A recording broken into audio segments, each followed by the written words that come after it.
¿Qué tal amigos? Bienvenidos a un nuevo video en el canal. Estoy muy contento de estar nuevamente con todos ustedes. Pues sí, señores, ahora lo que faltaba. Hemos estado viendo cómo los republicanos han estado políticamente despedazando a los Estados Unidos. Hemos estado viendo cómo el gobierno de Donald Trump ha estado haciendo pues literalmente pedazos a esa nación por literalmente su ego. Pues bueno, ahora pasó pues literalmente el colmo, en mi opinión, pues ahora los pues demócratas, en esta ocasión pues Cory Booker, tuvo un momento muy tenso con la senadora Amy Klobuchar, así que vamos a ver de qué trató toda esta pues discusión. La verdad es que se pusieron tensas las cosas, así que bueno, quédense porque va a estar muy bueno el video y adelante con las imágenes. From Minnesota. Mr. President, I want to thank the Senator from Nevada for her work in trying to bring these bills to a vote on the floor. I want to thank Senator Grassley, the chairman of the Judiciary Committee. I want to thank Senator Durbin, who is there, the ranking member of the Judiciary Committee, someone who has, by the way, been a leading voice on immigration for years in this chamber. And one of the things I don't understand here is that we have committees for a reason, and we have hearings for a reason. And you can't do one thing on Police Week and not show up and not object and let these bills go through and then say another a few weeks later in a big speech on the floor. So I like to show up at the markups, and I like to make my case. And I will note that Senator Booker objected to my police reauthorization bill, the cops funding, the Clinton cops funding, long before Donald Trump came into office. So this is not just about this. This is a long dispute over this type of funding. Funding that I think is really important right now. Our country's law enforcement professionals do some of the hardest and most important work out there. Every day across America, we ask them to put everything on the line to keep us safe. We ask them to run towards danger and to guide others to safety. And every day across America, they put on their uniforms, their bulletproof vests, their badges, and they get to work. We need to have their backs, and that's what this package of bills does. By the way, bills supported out of the committee from some of the most liberal senators and some of the most conservative senators in this body. We came together. There were bills we would have liked to include that we did not. And if the objection is based on some of this horror show that's going on out of the White House, I agree with that piece of Senator Booker's points. And I have been equally vociferous in taking on this administration.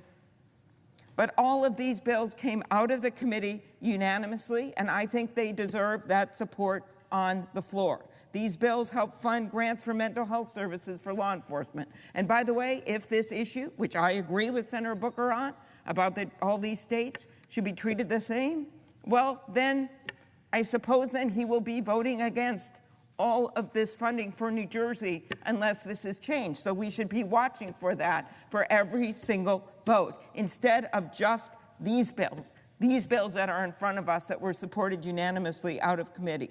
Grants that help law enforcement combat child sexual exploitation. Grants to help address the recruitment and retention crisis that is plaguing local law enforcement. Senator Cortez Masto's bill, as she explained, would help support the families of fallen law enforcement officers who were targeted and attacked because of their service as law enforcement. My bill, which has been now objected to, so I'm not going to mention it separately or ask for it to be called up separately. My bill, the Retired Law Enforcement Officers Continuing Service Act, done with Senator Grassley, would make sure that law enforcement agencies can continue to utilize the skills that talented law enforcement retirees have built up over their career of public service. There are many retired law enforcement officers who want an active retirement and are eager and ready to serve their community. This might sound like small ball, but when we are looking at how we're going to build up these police agencies, when we don't have enough police, when they're out there at these scenes getting shot at, we've got to be creative in terms of the ideas. And I believe strongly we're going to see another president in the future, We're going to see out of these next elections a check on some of this. But for now, I want to get these programs started. This bill would allow law enforcement agencies across the country to keep using their expertise to review video footage, to solve carjacking cases, or help cyber and financial crime investigations. This bill will also help train the next generation of law enforcement officers. These and the other police bills passed during Police Week, while those police officers are sitting there in the hearing room, when no one objected, they are bipartisan, common sense legislation. They passed the Judiciary Committee unanimously. And I can't help it if someone couldn't change their schedule to be there. I think that these hearings should mean something, and that people should be saying the same thing they say on Police Week when those people are sitting out there in the uniforms who have lost loved ones, as they say on this Senate floor. If we expect law enforcement to respond to some of the most difficult crises at a moment's notice, it's on us to set them up for success. I was there at the National Mall, where it rained the entire night, and not a family wasn't there when they thought it was going to be a nicer day.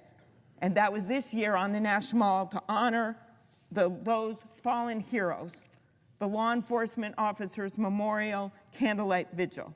Every single officer whose name was read that night was a beloved family member and a friend to so many, including 3 from my state. There was Officer Jamal Mitchell, who was shot and killed in the line of duty just last June, and Officers Paul Elmstead and Matthew Ruge, who along with firefighter paramedic Adam Finseth were killed responding to a domestic violence call in Burnsville, Minnesota. They were called to duty, they answered the call. They actually got 7 kids out of this house and saved their lives. And then one was gunned down. The paramedic came in to try to save him. He was gunned down. And I will never forget hearing from Burnsville Police Sergeant Adam Medlicott, who was there with the 3 fallen first responders when they answered the call. He said of his fallen comrades, "We were there for 7 children. Nothing could be more honorable." He is absolutely right. You can't teach that kind of heroism. Our brave law enforcement professionals deserve to know that the resources they rely on will be there when they need them. And I hope we can work some of this out. I completely agree with Senator Booker about what this administration is doing. But you can't just pick out a few bills that came out of a committee and say, I'm going to stop those, and then allow for other bills that fund other parts of your budget in your state. Thank you. Senator from New Jersey. I was just called out by name, and I want to respond. This is what frustrates me. I've passed numerous pieces of legislation for our police officers. I partnered with Chuck Grassley, the incredible senator from Iowa, on a bill very similar to the one I support about police officers who fall in the line of duty. In this case, it was COVID. Police officers who got COVID and died had difficulty proving it was a line of duty death. We passed legislation to make sure those families get the benefits. I've worked in bipartisan ways and within my own party to make sure we get resources to our police officers. I don't need lectures about the urgency of this. One of my childhood best friends, a police officer in a small town in New Jersey, after a hard day's work, before he even went home to see his family, died by suicide. I don't need somebody implying in any way that this is not vital to me and my state, that we have resources for our police officers. That's why I support this package. That's why I'm a co-sponsor of some of the bills in this package. But what I am tired of is when the President of the United States of America violates the Constitution, trashes our norms and traditions. And what does the Democratic Party do? Comply? Allow him? Beg for scraps? No, I demand justice. Somebody's implying that this to me is not about resources for my state. I will fight for Jersey every day, every night. And when it comes to the police officers of my state, anybody who implies that something is going on other than my allegiance and fealty to the safety, strength, and protection of my police officers because they protect me and everybody in this body. This is a call, folks. The Democratic Party needs a wake-up call.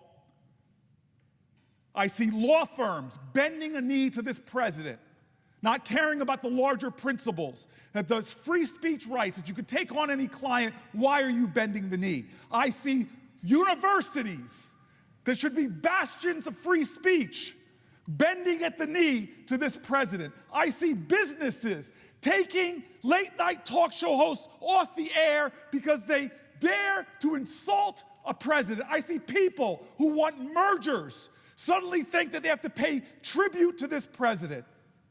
And what are the very people here elected to defend the Constitution of the United States saying, oh, well, today, let's look the other way and pass some resources that won't go to Connecticut, that won't go to Illinois, that won't go to New York, that will go to the states he likes.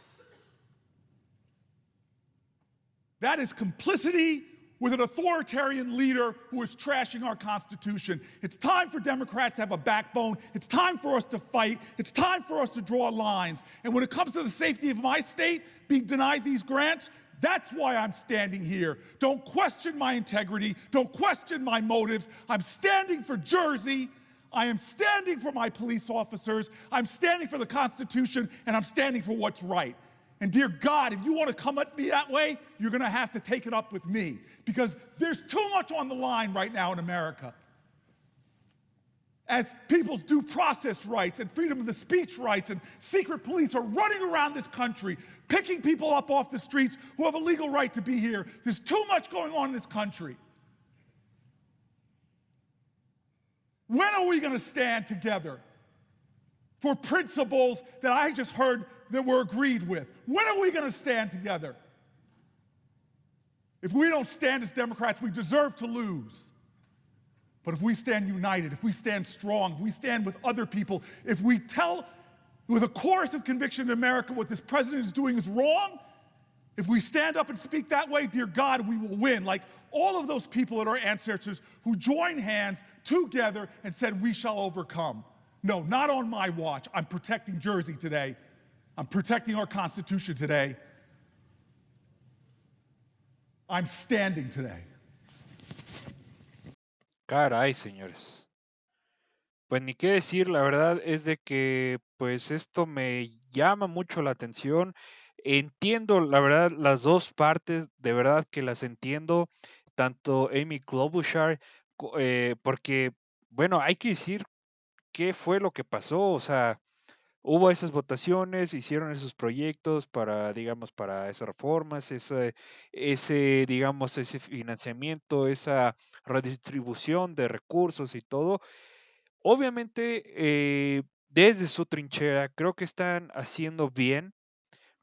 Creo que mi conclusión en todo esto, bueno, mi opinión, y luego les doy mi conclusión, mi opinión en esto es de que hubo una falta de comunicación porque la senadora Amy Klobuchar tiene un punto y un punto muy válido, pero también el senador Cory Booker,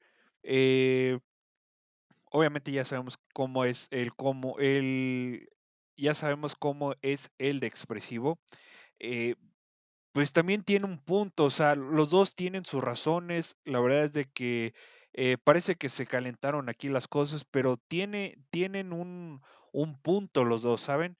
Y creo que pues la senadora Amy Klobuchar se sintió como, bueno, no traicionada, pero espero explicarme, ella se sintió un poquito menos porque no sintió el apoyo que ella necesitaba por parte de Cory Booker, y más siendo alguien del Partido Demócrata también. Pero bueno, como bien lo expuso Cory Booker, él también tiene un punto, señores. Eh, los dos lamentablemente perdieron a un amigo cercano.